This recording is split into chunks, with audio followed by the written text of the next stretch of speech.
ಮೊದಲನೆಯ ಪ್ರಶ್ನೆ, ಪೂರ್ಣ ಸ್ವರಾಜ್ ಘೋಷಣೆಯಾಗಿದ್ದು ಯಾವ ವರ್ಷದಲ್ಲಿ? A 1930, B 1945, C 1956, D 1970. ಇದಕ್ಕೆ ಸರಿಯಾದ ಉತ್ತರ ಆಪ್ಷನ್ ಎ 1930. ಎರಡನೆಯ ಪ್ರಶ್ನೆ, ಕನ್ನಡದ ಮೊಟ್ಟಮೊದಲ ಶಾಸನ ಯಾವುದು? ಎ ಅಲ್ಮಿಡಿ ಶಾಸನ, ಬಿ ಅಶೋಕ ಶಾಸನ, ಸಿ ಒಡ್ಡಾರಾಧನೆ, ಡಿ ಇಮೇಲಿನ ಯಾವುದೂ ಅಲ್ಲ.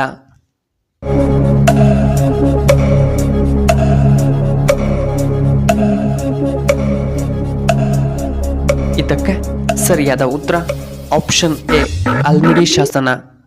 ಮೂರನೆಯ ಪ್ರಶ್ನೆ, ಭಾರತದಲ್ಲಿ ಪ್ರಧಾನಮಂತ್ರಿಯ ಅವಧಿ ಎಷ್ಟು? ಎ 5 ವರ್ಷ, ಬಿ 8 ವರ್ಷ, ಸಿ 4 ವರ್ಷಗಳು, ಡಿ 7 ವರ್ಷಗಳು.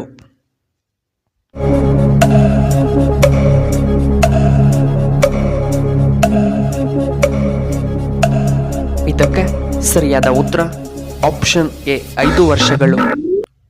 ನಾಲ್ಕನೆಯ ಪ್ರಶ್ನೆ, ಚಾಣಕ್ಯನ ಇನ್ನೊಂದು ಹೆಸರೇನು? A Gautama Buddha, B Ramagupta, C Kautilya, D Vishnugupta.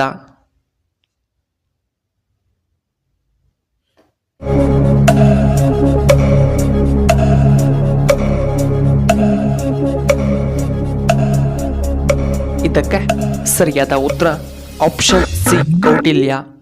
ಐದನೆಯ ಪ್ರಶ್ನೆ, ಮಿಸೈಲ್ ಮ್ಯಾನ್ ಆಫ್ ಇಂಡಿಯಾ ಎಂದು ಯಾರನ್ನ ಕರೆಯಲಾಗುತ್ತದೆ? A doctor APJ Abdul Kalam, B Mahatma Gandhi, C Ramanujan, D sir M Visvesvaraya.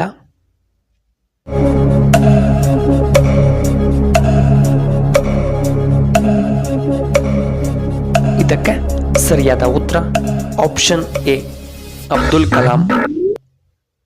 ಆರನೆಯ ಪ್ರಶ್ನೆ, ಮರದಲ್ಲಿ ಬೆಳೆಯುವ ಅತಿ ದೊಡ್ಡ ಹಣ್ಣು ಯಾವುದು?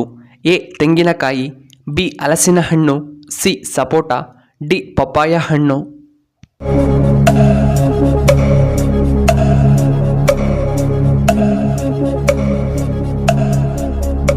ಇದಕ್ಕೆ ಸರಿಯಾದ ಉತ್ತರ ಆಪ್ಷನ್ ಬಿ ಹಲಸಿನ ಹಣ್ಣು. ಏಳನೆಯ ಪ್ರಶ್ನೆ, ಯಾವ ಅಕ್ಕಿ ಗೂಡನ್ನು ಕಟ್ಟುವುದಿಲ್ಲ? ಎ ಕೋಗಿಲೆ, ಬಿ ಕಾಗೆ, ಸಿ ಹದ್ದು, ಡಿ ಪಾರಿವಾಳ.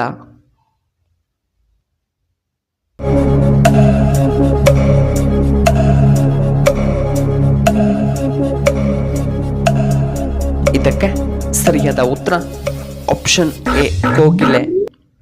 ಎಂಟನೆಯ ಪ್ರಶ್ನೆ, ಯಾವ ರಾಜ್ಯದಲ್ಲಿ ಹೆಚ್ಚು ದೇವಾಲಯಗಳು ಕಂಡುಬರುತ್ತವೆ? A Tamil Nadu, B Karnataka, C Kerala, D Goa.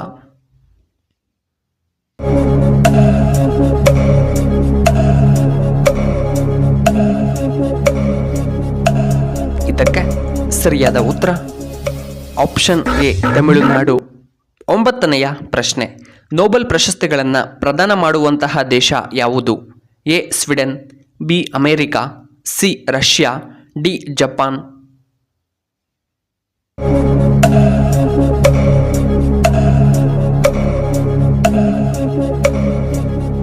ಇದಕ್ಕೆ ಸರಿಯಾದ ಉತ್ತರ ಆಪ್ಷನ್ ಎ ಸ್ವೀಡನ್.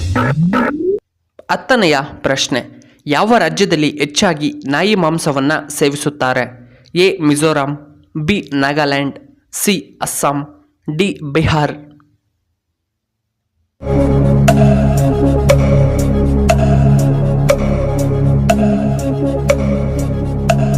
ಇದಕ್ಕೆ ಸರಿಯಾದ ಉತ್ತರ ಆಪ್ಷನ್ ಎ ಮಿಜೋರಾಂ.